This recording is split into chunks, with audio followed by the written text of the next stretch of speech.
Hi, you're watching DNA Today, a multi-award-winning genetics podcast where we explore everything to do with genetics, from CRISPR to rare diseases to new research. We have won the Science and Medicine Podcast Award for many years now. We have hundreds of episodes, and we really hope you enjoy these conversations where we dive into so many genetic concepts. I'm Kira Deneen, a certified genetic counselor, and your host. As a prenatal genetic counselor, I am shocked we have yet to produce an episode about Klinefelter syndrome. So joining me on this episode is the one and only Ryan Bregante, who has the condition himself. We're going to hear about Ryan's personal experience and how this motivated him to start the remarkable nonprofit Living with XXY. And Ryan's also a fellow podcaster, so he's got a great setup if you guys are looking at the YouTube video. So thank you, Ryan. You even got the swag on. I love it. Thank you for having me. This is actually my first podcast outside of me doing my own podcast series. No way. Yeah, so this is going to be fun. Oh, this is so cool. So you're going to have like the itch to be the interviewer, and you're like, you have to remind yourself you're the guest, huh? I've never been a guest, so we'll see how it goes, hopefully. Lovely. I love this. Well, Ryan, I first came across you through your nonprofit. So I knew Living with XXY before I knew of you yourself.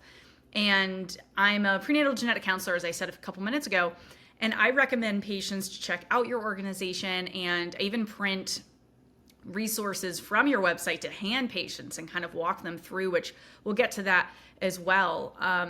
But, I want to get into your experience in starting this nonprofit and just the reach that it's had in the world. It's amazing. Like, I'm shocked, happily surprised, like how fast it has grown.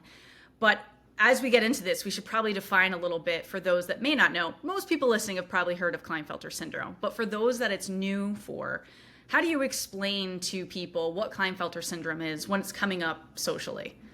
So typically, syndrome has a negative connotation to it. And so a lot of people in our community, we've kind of just said, like, use XXY when you're describing it. A lot of people are going to be like, oh, what's that? Like, I've never heard of it. And that's pretty much every person that you come across, unless they have some science background or some like genetic counseling, they'll know what it is on like a very small basis. But what I usually typically tell people is like, I was born with an extra chromosome. Like, usually the conversation will spark on something like around kids or some maybe testosterone or some just conversation. I'll always, now that I run a nonprofit, I'll always try to find a way to like put in what I do or what I was born with in a way to organically have that conversation go there. And so I'll just tell people, like, I have an extra X chromosome. Like, typically a male is born with X. I am a male, I just have an extra X, but like typically a male is born with an XY. Typically a woman is born with XX chromosomes. And then I was born with an extra X, so I've got XXY. And then people will instantly ask, like, well, what is that? Like, how does it affect you? And I'll typically I'll just say, hey, my body doesn't really make testosterone, or it made a low amount of testosterone where I needed a TRT supplement when I started puberty around 13, and that's a lifelong thing. And then I shoot blanks, or I can't have kids, I'm sterile. That usually sparks more conversation because typically you don't see men talking about infertility if they do have it. And I try to make jokes around it, and there's fun things that you can do there depending upon the crowd of people that you're talking to. Yes. It's usually kind of a shock for a lot of people, like, wait, what? Like, how is that possible? Like, did you go get it done? I'm like, no, I was born this way. And then I say, like, there's possibly, like, it's a spectrum. There's some learning challenges that come with it. And then I'll go into like a little bit, but it honestly depends upon, there's a lot of detail there right off the bat, a lot of really personal information, and I'm an open book, and I'm down to talk deeply about all this stuff, but not everyone is, like, when they hear that stuff, they don't know how to adapt to it. And so, yeah, that's pretty much what I say right off the bat. Yeah, and I have to say, you're such an open person of sharing so much on social media of your personal experience and really demystifying it for people. You've had videos where you're like, hey, I'm going to talk you through as I take my testosterone. And it's really cool because you're just taking them through, like, this is what I normally do. I'm just going to like narrate what I'm doing, why I've been doing this, why I have this ongoing. So I think it's just so awesome because we see people are often open on social media, but it's different when you're talking about a medical condition and you're like, hey, this is my life. Like, I want you guys to know I'm someone that has this condition, and this is what I experienced from it. And from what I know about just like being a follower of yours, your parents shared your diagnosis with you relatively young, age of 9. So, how did you process that information when you first kind of heard of this from your parents? Because they knew almost 10 years before that when you were still developing in utero. Yeah, so my mom was 42 and she had me. I'm 37 now. So back then it was considered high risk for pregnancy over 40. So they did amnios, and that's how they found out I had XXY or Klinefelter syndrome. Telling me at 9, I think that they talked with, it was my pediatrician that then went into like child development, and she recommended that was a good age. There was no information back then about Klinefelter syndrome. There was like one article in the medical libraries that my mom found from Denmark. And so it was kind of a thing that they just were like, he'll understand it. That's what they gauged, and they told me about it. I just accepted it. I think I knew I was different. And that comes up a lot in our community, is like, well, how did you know you were different? Like, what did it feel like? And I'm 37 now, so going back to 9 is a little bit of a challenge trying to remember. But I just remember accepting it and be like, okay, this is me. Like, this is who I am. And then my parents kind of raised me with not being a victim. They said, like, everyone has challenges. I think when they found out in utero, they looked at each other after they got the diagnosis, and my parents said, we're not perfect, so why do we expect our son to be? And they just raised me with that mentality. And then around like 12 or 13, they taught me about, like, I started taking testosterone shots once a month in my left arm. And that was like, I think it was 1 cc. And back then there was also like very little information on TRT. And then they told me like I could always adopt if I wanted to be a father. They never told me I could never be a father, knowing that I was sterile. So, and then they used real world examples of adoption. Like we had someone, my aunt is adopted. So they used real world examples of like, she's, that's a great way to have a family. And it was an acceptance piece. Like I knew I had challenges. I think I was hanging out with, like, the boys were a little rough, and I was kind of like more of a sensitive, I still am like sensitive and emotional person. And so that just kind of grew with me as I learned more about it.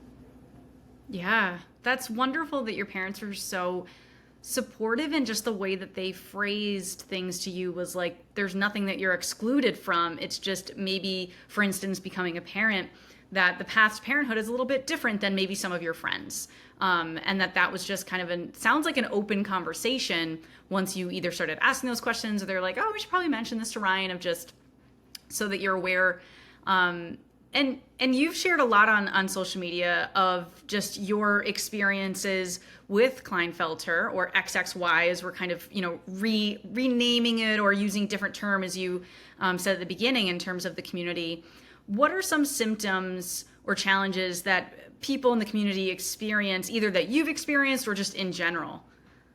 So it's a spectrum, and I think that's the difficulty. That's one of the reasons why I opened up and started talking about this online, is when I did meet people for the first time at 31 years old, which was later on in life, I saw, like, what I saw online wasn't what I was like, there's no way that I'm the only one that's this way, and I'll give more context later on that. But it's a spectrum. So what you see online is you see the worst case scenario possibility, and that's Google. You Google I sneeze and it tells you have cancer. So it's like, and when people see that, they're like, it's immediate fear, like, especially in utero, as you know from prenatal diagnoses. So you've got like low testosterone, you've got the inability, like infertility, you have learning disabilities. So you've got a lot of kids are on IEPs, reading, writing, spelling. Our expressive language is a little bit more like delayed or harder to find that voice to be expressive.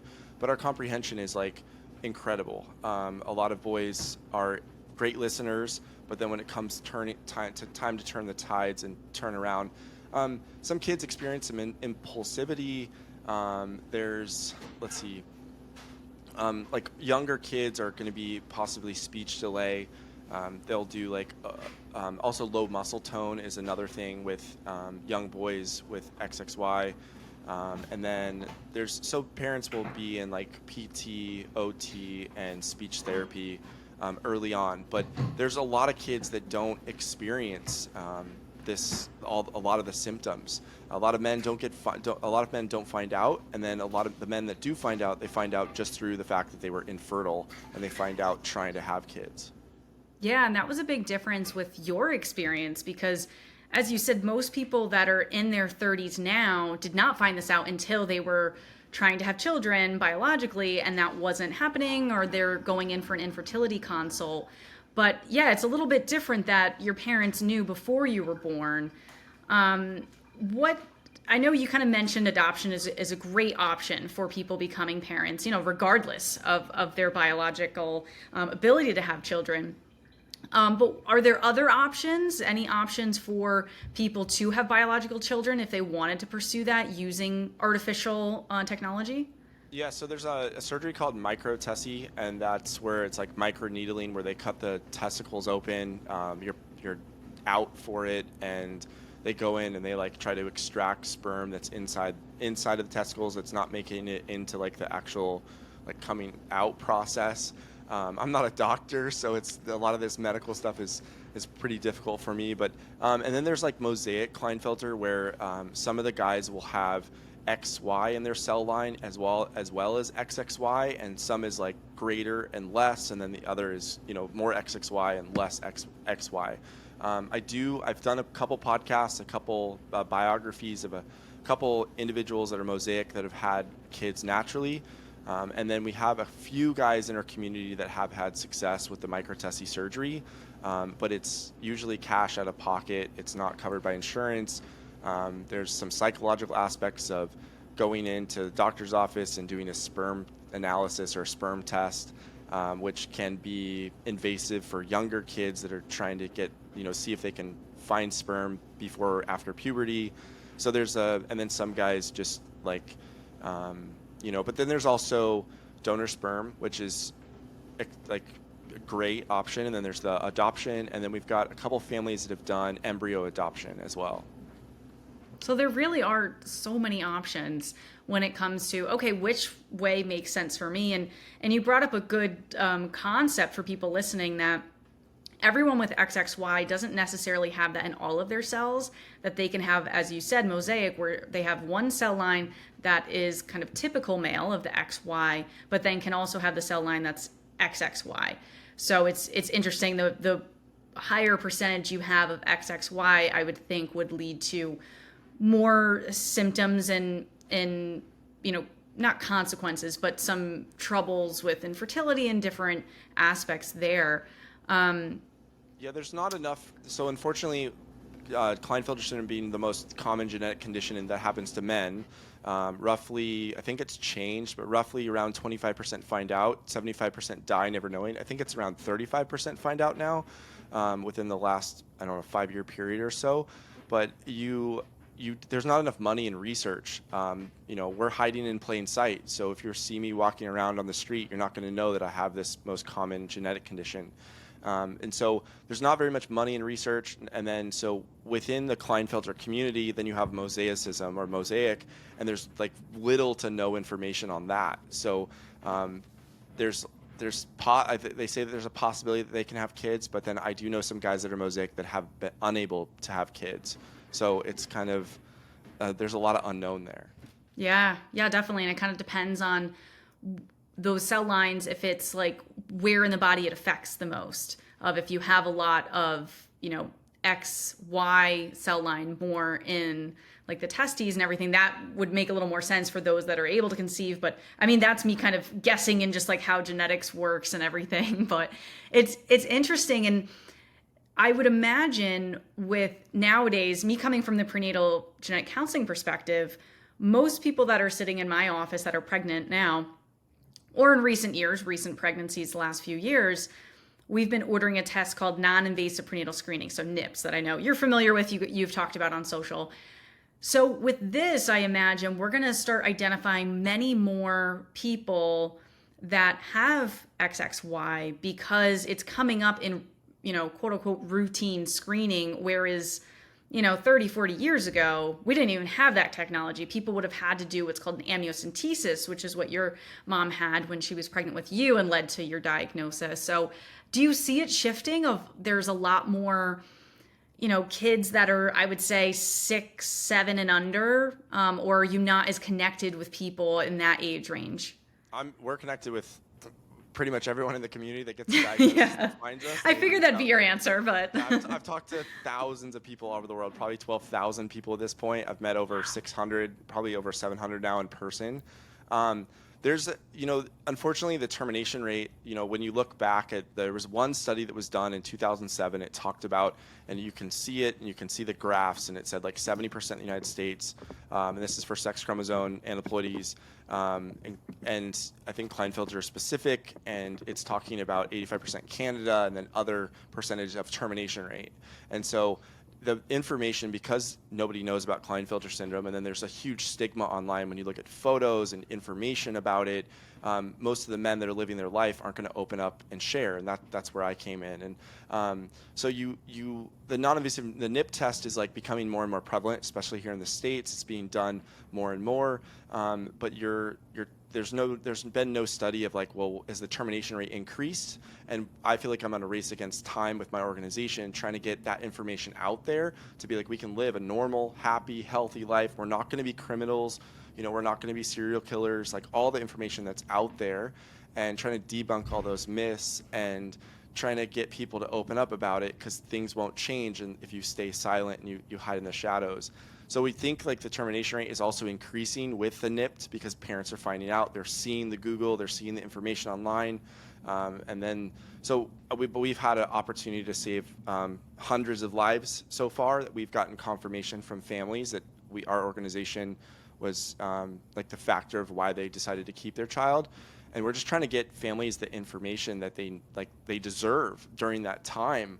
And so it's definitely becoming more prevalent as far as NIPT testing, and it's coming, like more and more families are finding out, but then we don't know like, well, how many of those families are actually keeping their kids versus termination. And it's one of those things that we're just going to keep spreading. Anyone that's willing to come forward and share their story, we're going to share through all of our like podcasts or YouTube or biography stories online. So and then obviously social media. So it's kind of a double-edged sword, but I think it for is. families, it's better to know early on, because if you can get that positive perspective, or the perspective switch of being like, well, I have a crystal ball a little bit of like where my son might struggle, where we might need to help him out. But then families can also like worry about that and look for problems. And then they're not looking at their son as an individual, but they're constantly looking at their son as like, oh, the diagnosis. So there's a lot there, and I'll just leave it at that for now. Yeah. No, there is a lot of information, and we'll put a link in the show notes to that article from 2007 that it is a double-edged sword, as you said, of we're getting more of that information, but when people go to Google that information, what are they getting? And I remember you had a video recently where you were really, really excited that a certain image had been either taken down or that your images are coming up higher in Google searches, so that when people are like, what does someone with XXY Klinefelter look like? This has shifted, because I've kind of seen the same images over the years, but I think organizations like yours are really showing like, hey, here's like a bunch of people with the condition, and that it's a spectrum, as you said, just like most genetic disorders. Yes. So there was an image when you Googled Klinefelter syndrome. The first thing that popped up on a phone or on a computer was, on a computer, it's on the right-hand side. On the phone, it was the first thing you saw. And it was an illustration of someone that had their hands on their hips, had gynecomastia, a square head, glasses. He was in his bedroom, weight around the tummy, which we have. Not all of us have it, but some of us do. And it was a very it was just not it was not a representation of our entire community. And so that's gone forever. And that's a huge win for us, because images are so powerful. There's still some images out there where you have a man that's, standing naked up against a numbered wall, and he's standing with his arms and legs out, and like his wingspan, because we have longer arms. and he has like a black strip over his eyes. And Yeah, very these are common for genetic conditions of taking pictures of children doing that or adults. And I cringe when I see images like that because I'm like, why can't we just show images of like, oh, this is a kid like playing a sport or doing something where it's just a little more natural and not so science, medical, artificial feeling. Yeah, we actually are working on a huge project with a huge company that does medical drawings. It's supposed to be out in 2 weeks. Whoa. Oh, It's amazing. gonna impact over 40 websites. Whoa, We're we'll put a link to the show notes for that too. Yeah, Amazing. so that's big, and then just getting, I think what it is getting the real life.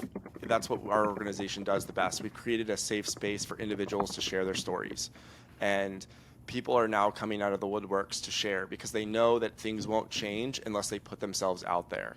And so now they have a safe space where if they don't feel like doing a video podcast like this, they can get on and do a normal, like a just an audio podcast, or they can do a YouTube video.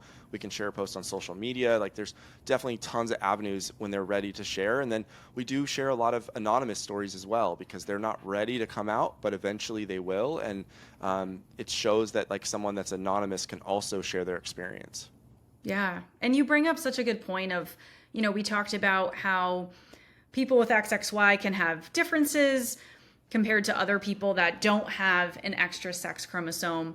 But something that you also really highlight in these types of interviews that you're talking about is positive traits and success stories of individuals with XXY.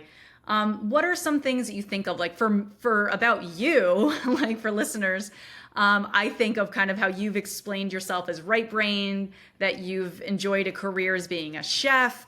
What are some other things that you think of either about yourself or other people in the community in terms of like positive traits? Because we see a lot of negativity online about conditions. And I think there's a time and place for learning that medical aspect to it. Like, okay, well, what medical care may this person need in the future? But I think we also need the other side of that to look at the full picture. Yeah, so when I did a study at the NIH, I did a 5-day longitudinal study that I was a part of, and they were studying all this medical stuff. And I was like, hey, why can't you guys study like what we're good at or the positive of our life? Why is it always just comparing us to the XY male? Through my experience and then through just like kind of interviewing and asking our community, there's a lot of empathy in our community, a lot of kind, caring guys. The nice guy, if you put it that way in real world sense. But then a lot of us are very visual, hands-on learners, very photographic memory in that aspect. You get a lot of guys that go into the professions of, like I was a chef, so you get a lot of electricians and plumbers and like just hands-on jobs. But then we also have guys that have PhDs and electrical engineers. And I mean, our community literally has everything that the rest of the population has that doesn't have an extra chromosome. You get a lot of observers, a lot of guys that are good at paying attention, like really good at paying attention to detail.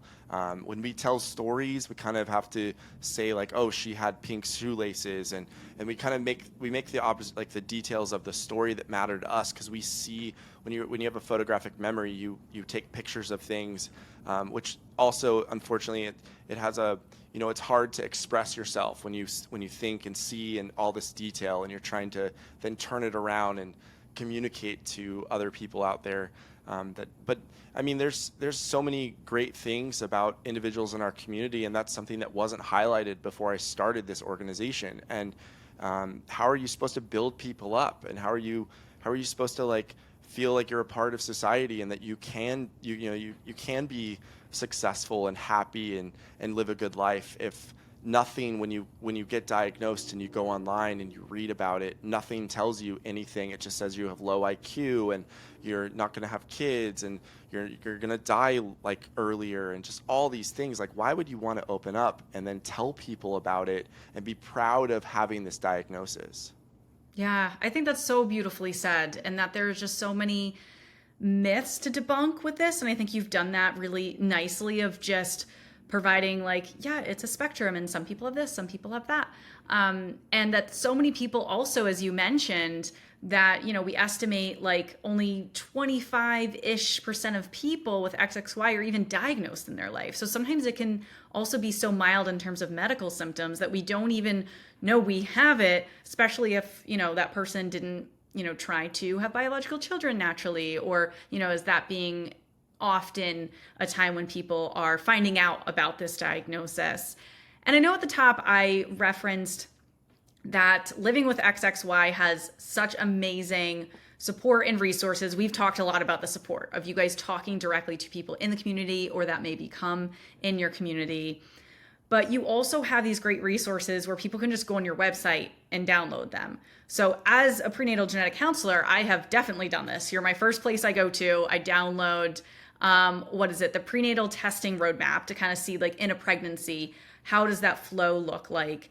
And then also the establishment of care guide of, okay, if you have a child that has XXY, of, okay, how is their care maybe going to be different than your other children that don't have this diagnosis? Any other, and we'll put links to that in the show notes as well, also available at dnatoday.com. Any other like resources that people are often saying, oh, this was the best, or other things that we didn't highlight about Living with XXY? I mean, the personal stories is why people come to us, to see that their son is going to live a happy, healthy, quality of life. And then obviously the images. We are constantly trying to update the website. We're being pulled in so many different directions, right? You have prenatal diagnoses, that's its own thing. Then you have men that are being diagnosed with infertility during that period of time, so then that's its own thing. And then you have kind of everything in between. We have like a Facebook support group right now, just because it's the easiest platform to kind of have that there, and I can give you the links to all Great. to that. We have a brochure, and we just actually published it. We have a couple sign up forms where people can apply to receive that for either genetic counseling, medical, or personal teachers and all that, and it just gives a little rundown on what the syndrome is, what the positives are, and then where you can find out more information. Yeah, that's beautiful. And I know we kind of mentioned at the beginning that you've met with so many people in your community and just traveled all over the place to meet with people, which is just, I can't imagine, like, being such a unique experience, and just that connection. Even like I was watching a video of you talking with some other guys. You guys were on like a dock on like a lake trip. I don't know if you know what I'm talking about. Yeah. That's Lake Burton in Georgia. Yes, yeah. So, and it just seemed great that you guys are just like hanging out, and that you have so much that you can talk about in common. But a lot of things that I talk about with patient advocates is like, you might mention something, but it's great because you don't have to over explain it to someone. Like, they'll just get it. You don't have to get into details, but you just know that they understand that aspect of your condition or just daily life or whatever it is. And as far as I know, you have a presence in over like 40 countries. Is that right? Yeah, I Wow. bet you it's even more by now. Right. But one of the reasons when I first went to a conference and I met people for my first time, and I Googled it for my first time at 31, which a lot of people don't know, is that I was a chef at the time, and the best way to meet people and the best way to travel is to know locals, because you get the local experience with the food scene. And so I got on social media for my second time. I deleted it for like 10 years, and then I got back on it, and I decided to like reach out, and I went on Facebook, and I was positive, and I got all these people that were like, who are you? Like, a lot of people questioned that, do I have this, or am I a doctor, am I a researcher? And then so I went on a quest to just meet as many people as I could, and I've traveled to Poland, Australia, New Zealand, and then here in the United States so far. I'd like to get out and do more, but this organization has taken off. So it's all about kind of meeting people where they're at in their comfort zone. And people have opened up their houses to me. And before COVID, it was incredible. Now it's gotten kind of back to normal and the traveling aspect. And it's incredible just to be able to go into people's homes and meet them at where they're at, and talk to them, and also just get to know them, and not the diagnosis. Like, the diagnosis is what brought us together, but then you have that, you're building that community, and then letting the guys know, like especially the guys in their like early 20s to like high school area, that there is a support system out there, that there are guys, that they're not alone with this diagnosis, and also eating good food. Yes. Huge plus there. I love that the XXY is what brought you there, but then you just get to know each other, and like that was your connection. And then taking it from there. That is amazing.